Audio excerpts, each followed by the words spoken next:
लगता था कि ये तो भक्त टाइप के आदमी है। माथे पर त्रिपुंड भी लगाया था उन्होंने।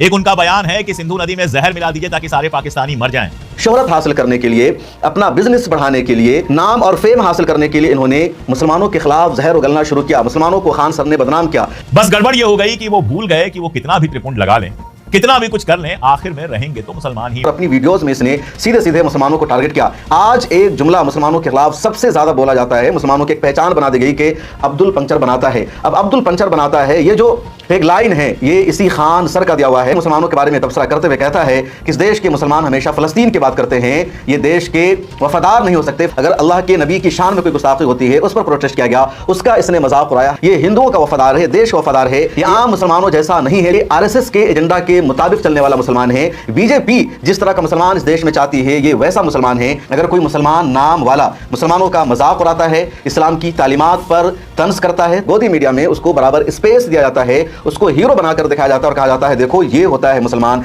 तुरंत खान सर से फैजल खान बन गए। खान साहब पहुंच गए हैं जेल में। तो अब गोदी मीडिया इसके खिलाफ हो गई, इसके स्टूडेंट्स इसके खिलाफ हो गए, लोग इसके खिलाफ हो गए और कहा गया कि ये खान सर नहीं, इसका फैसल खान है, इसको इसकी औकात बताई जाएगी। आज वही लोग इसके खिलाफ प्रोपेगेंडा कर रहे हैं, इसके खिलाफ नफरत फैला रहे हैं, कोई इसका साथ नहीं दे रहा है। ये वक्त वो है कि अगर आपके नाम में खान, अब्दुल ये सब लगा हुआ है, अगर आप मुसलमान हैं तो बेहतर है। जब कहीं बवाल दिख रहा हो तो चुपचाप पतली गली से निकल जाइए, वरना बवाल कोई और करेगा, फंसेंगे आप। अगर किसी मुसलमान को इस देश में ये लगता है, अपने आप को सनातनी बताकर आप जितना चाहें उनको खुश कर लीजिए, अपने माथे पर टीका लगा लीजिए, हाथ में कलावा पहन लीजिए, इसके बावजूद भी वो आप पर भरोसा नहीं करेंगे। तो ऐसी शोहरत पर, ऐसी दौलत पर थूक है। खान सर बहुत दिनों तक तो यही समझ में नहीं आता था कि खान सर उनका नाम है, वो मुसलमान है, हिंदू है, कौन है मुझे नहीं पता। कई सारे उनके ऐसे वीडियोस मैंने देखे हैं, कई सारी ऐसी बातें सुनी हैं जिससे मुझे लगता था कि ये तो भक्त टाइप के आदमी है। माथे पर त्रिपुंड भी लगाया था उन्होंने। एक उनका बयान है कि सिंधु नदी में जहर मिला दीजिए ताकि सारे पाकिस्तानी मर जाएं।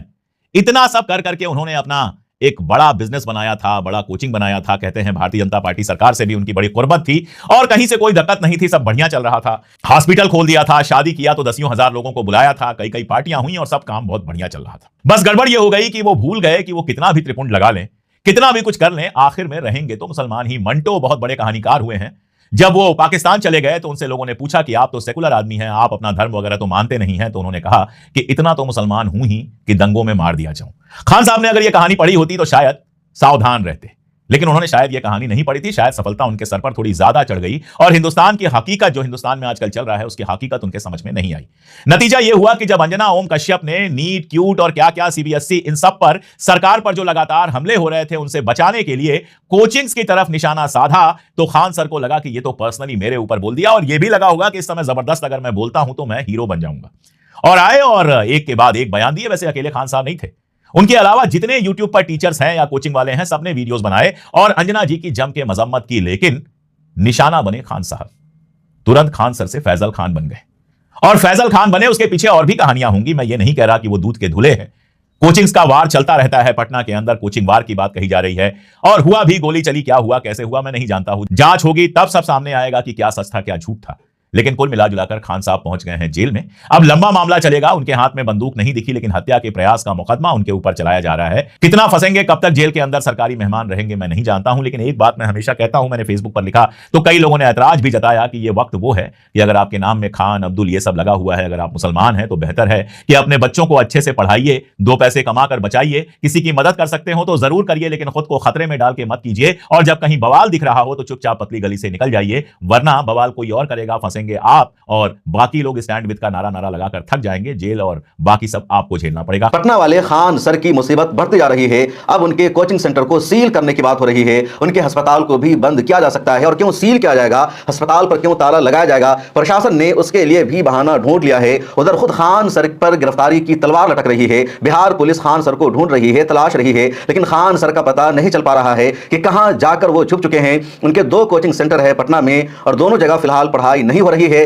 जैसे ही खान सर को अंदाजा लग गया था कि उन पर एफआईआर हो रही है और ऐसी धारा में एफआईआर हो रही है जिसमें गिरफ्तारी जरूरी होती है, आसानी से बेल नहीं मिलती, उसके बाद ही खान सर ने अपने कोचिंग सेंटर में छुट्टी का ऐलान कर दिया। जाकर वो रोपोश हो गए। पिछले दिनों उन्होंने अफवाह भी फैलाई थी कि वो कोर्ट जाएंगे, सरेंडर करेंगे। सरेंडर करने की अफवाह फैली रही, लेकिन उन्होंने सरेंडर नहीं किया। बाद में उनके वकील ने सामने आकर कहा कि खान सर अभी सरेंडर नहीं करेंगे, बल्कि एंटीसिपेटरी बेल की पिटीशन अदालत में दायर की जाएगी। खान सर के खिलाफ 109 बीएनएस की धारा के तहत एफआईआर दर्ज कर ली गई है। 10 सालों के लिए इसमें जेल होती है और उमूमन इसमें आसानी के साथ जमानत नहीं मिल पाती है, जुर्माना भी लगाया जाता है। दूसरे मामलात और दूसरी धाराओं के तहत भी खान सर पर FIR दर्ज हुई है और खान सर की जो मुसीबत है बढ़ती जा रही है। अब जो बिहार का फायर सेफ्टी डिपार्टमेंट है उसका बयान सामने आया है। आज तक ने भी इस खबर को शाया किया है कि खान सर का जो कोचिंग सेंटर है उसमें फायर सर्विस नहीं है, उन्हें फौरी तौर पर इसका इंतजाम करना होगा, लाइसेंस लेना होगा और अगर उन्होंने ऐसा नहीं किया तो कोचिंग सेंटर को बंद कर दिया जाएगा। खान सर का जो अस्पताल है, खान सर ने दावा किया था कि उनके अस्पताल में सबसे सस्ता इलाज होगा, ज्यादा पैसा नहीं देना होगा, गरीबों को यहां फ्री में इलाज की सहूलत मिलेगी।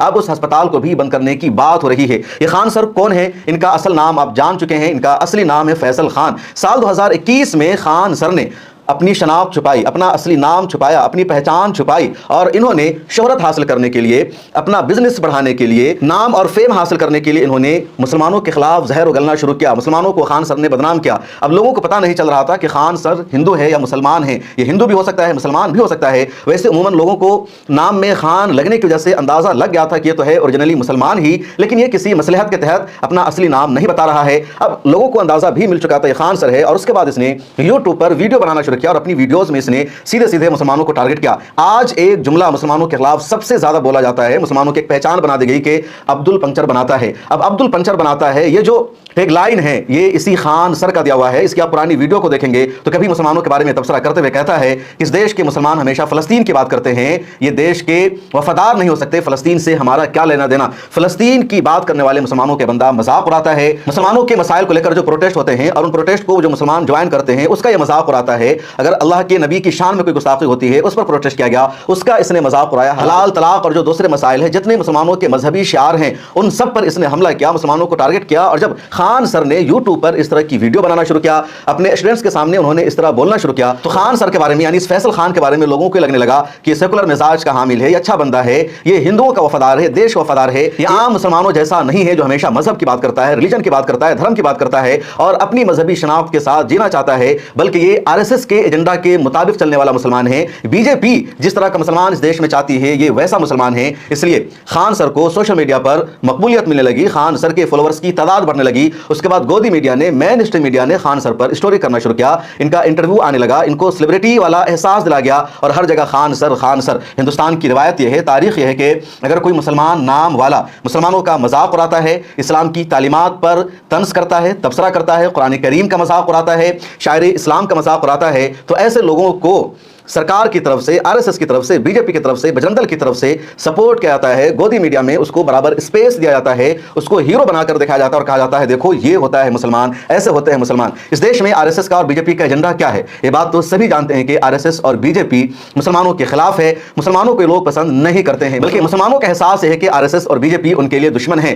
भारत में जो रहते हैं उनको हिंदू कहा गया, हिंदुस्तान है। जिस हिंदुस्तान में रहने वाले को हिंदू कहते थे, उस हिंदुस्तान में रहने वाले सबने ये समझना चाहिए कि बिना अपनी पूजा को बदले, बिना अपने खान पान रीति रिवाज को बदले, बिना अपनी श्रद्धाओं को बदले वो हिंदू है। लेकिन दुश्मनी का क्या मतलब है? क्या RSS और बीजेपी का एजेंडा है मुसलमानों को जान से मार देना या मुसलमानों को समंदर में गर्क कर देना? 30 करोड़ मुसलमान हैं, क्या करेंगे मुसलमानों से दुश्मनी करके? एजेंडा है RSS का और बीजेपी का मुस्लिम दुश्मनी के नाम पर मुसलमानों को उनकी मजहबी शनाख्त से महरूम करना, मुसलमानों को उनकी मिल्ली शनाख्त से दूर करना।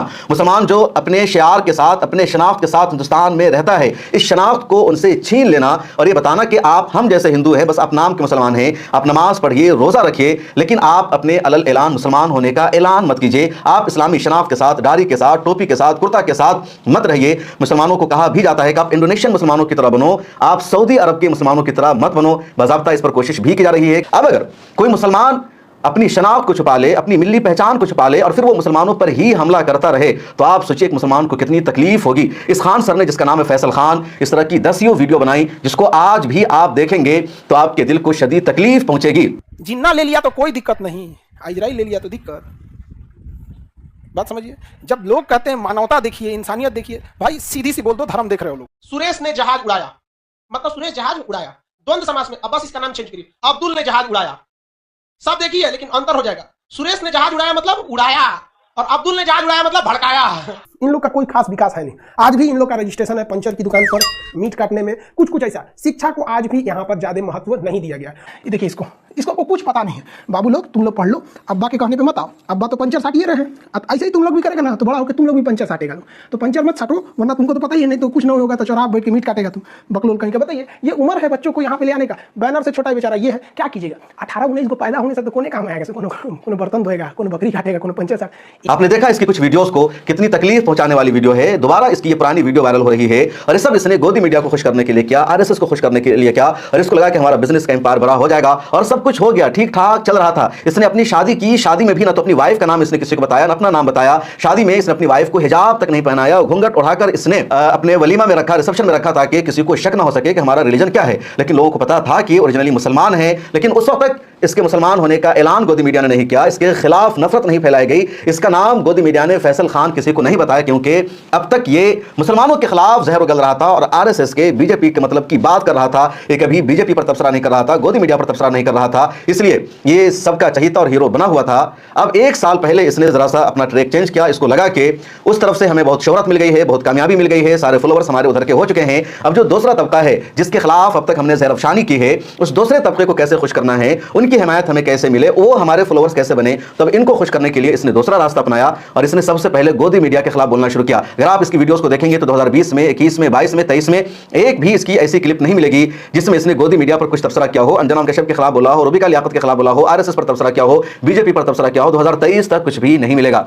2025 में आकर के इसने गोदी मीडिया पर कुछ तबसरा करना शुरू किया। कुछ मामलों में इसने सरकार के फैसलों की तनकीद की और उसके बाद ही इसका जब ये चेहरा सामने आया तो अब गोदी मीडिया इसके खिलाफ हो गई, इसके स्टूडेंट्स इसके खिलाफ हो गए, लोग इसके खिलाफ हो गए और कहा गया कि ये खान सर नहीं, इसका फैसल खान है। अब कहा जा रहा है इसका कोचिंग सेंटर पटना में नहीं होना चाहिए, बल्कि उत्तर प्रदेश में इसके कोचिंग सेंटर को खोल दिया जाए और तब इसको इसकी औकात बताई जाएगी। बिहार ही का एक जर्नलिस्ट है जिसका नाम आपने सुना होगा, ये इतना घटिया जर्नलिस्ट है कि मैं इसका नाम भी बताना नहीं चाहता। इसने सबसे ज्यादा मुसलमानों के खिलाफ बकवास, लेकिन इसी घटिया पत्रकार के साथ इस खान सर की बड़ी अच्छी दोस्ती थी, ये उसको बुलाकर इंटरव्यू देते थे। लेकिन आज जब इस खान सर पर मुसीबत आई है तो आप सुनिए। और हिम्मत है तो फैजल खान जी उत्तर प्रदेश में किसी कोल्ड स्टोरेज में बच्चों को उबाल के पढ़ा के दिखा दे। खान सर बिहार में रह के देते हैं ना, वही ज्ञान यूपी में रह के देते तो योगी आदित्यनाथ जो है इनको सीधा कर। पहले इसका कुछ और अंदाज था। पटना के जो जर्नलिस्ट बताते हैं कि खान सर ने मुसलमान पत्रकारों से भी हमेशा दूरी बना रखी थी। किसी मुसलमान जर्नलिस्ट को इंटरव्यू नहीं देते थे, किसी को बुलाते नहीं थे, सारे नन मुस्लिम जर्नलिस्ट को ये बुलाते थे, उनके साथ बातचीत करते थे। लेकिन आज वही लोग इसके खिलाफ प्रोपेगेंडा कर रहे हैं, इसके खिलाफ नफरत फैला रहे हैं, कोई इसका साथ नहीं दे रहा है। अब देखना यह है कि कल सोमवार को खान सर को अदालत से एंटीसिपेटरी बेल मिल जाती है या फिर पुलिस गिरफ्तार करती है। इनके कोचिंग सेंटर को, इनके अस्पताल को सील करने की बातचीत हो रही है और सब महज इस वजह से हुआ क्योंकि खान सर ने गोदी मीडिया के खिलाफ बोलना शुरू किया, सरकार के खिलाफ बोलना शुरू किया और इसकी लड़ाई रोशन आनंद से हो गई। अब तक इसकी लड़ाई भी किसी से नहीं हुई थी। अब नाम आ गया कि खान सर की जिससे लड़ाई हो रही है वो रोशन आनंद है। तो रोशन आनंद के मुकाबले में खान सर को कैसे गोदी मीडिया सपोर्ट कर सकता है, इसकी वकालत कर सकता है, क्योंकि खान सर का नाम फैसल खान है। तो मीडिया का लबो लहजा बदल गया, एक्टिविस्ट का लबो लहजा बदल गया, खान सर के करीबी लोगों का लहजा बदल गया। और इसलिए अक्सर मैं एक बात ये कहता हूं, यहां भी कह रहा हूं, आप चाहे तो हमारी वीडियो में से इस क्लिप को काट करके आप वायरल कर दीजिए, दूसरों तक पहुंचा दीजिए। अगर किसी मुसलमान को इस देश में यह लगता है कि वो अपना नाम बदलकर, अपनी शनाख्त छुपाकर या अपने आप को सनातनी बताकर वो मेजॉरिटी को खुश कर देगा, मुसलमानों के खिलाफ जहर उगलने की वजह से उसको शोहरत मिल जाएगी, कामयाबी मिल जाएगी और उसको एक्सेप्ट कर लिया जाएगा, उसके खिलाफ उसके असली मजहब की वजह से किसी तरह की ज्यादती नहीं होगी, मुसलमान होने की वजह से उसको कभी टारगेट नहीं किया जाएगा। तो ऐसा कभी नहीं हो सकता है। आप जितना चाहें उनको खुश कर लीजिए, अपने माथे पर टीका लगा लीजिए, हाथ में कलावा पहन लीजिए, आप अपना लिबास बदल लीजिए, आप अपने किरदार से, अपने कैरेक्टर से, अपनी गुफ्तगू से, अपने अंदाज से, अपने लाइफ स्टाइल से खुद को हिंदू साबित कर दीजिए। इसके बावजूद भी वो आप पर भरोसा नहीं करेंगे और जैसे ही उनको मौका मिलेगा आपको वो टारगेट करेंगे आपके असली मजहब की वजह से। इसलिए जरूरत नहीं है आपको अपनी शनाख्त छुपाने की, अपनी पहचान छुपाने की। कामयाबी वो है जो आपको अपनी असल पहचान की वजह से मिले। अगर आप मुनाफिक बनकर कामयाबी हासिल करते हैं, अपनी शनाख्त और पहचान छुपाकर कामयाबी हासिल करते हैं, अगर आप अपने ही लोगों को धोखा देकर, अपने ही मजहब के खिलाफ ज़हर-अफ़शानी करके, अपने ही लोगों से गद्दारी करके शोहरत हासिल कर रहे हैं, मकबूलियत हासिल कर रहे हैं, पैसा कमा रहे हैं और आप चाहते हैं कि लोग आपको हीरो समझे, तो ऐसी शोहरत पर, ऐसी दौलत पर थूक है। ऐसी दौलत किसी काम की नहीं। आपकी पहचान की वजह से आपको जो कामयाबी मिलेगी वही असल आपकी कामयाबी है। इसके अलावा जो भी कामयाबी है वो फ्रॉड है, धोखा है और धोखा कभी ना कभी एक्सपोज हो जाता है। फ्रॉड और फरेब ज्यादा दिनों तक नहीं चलता है।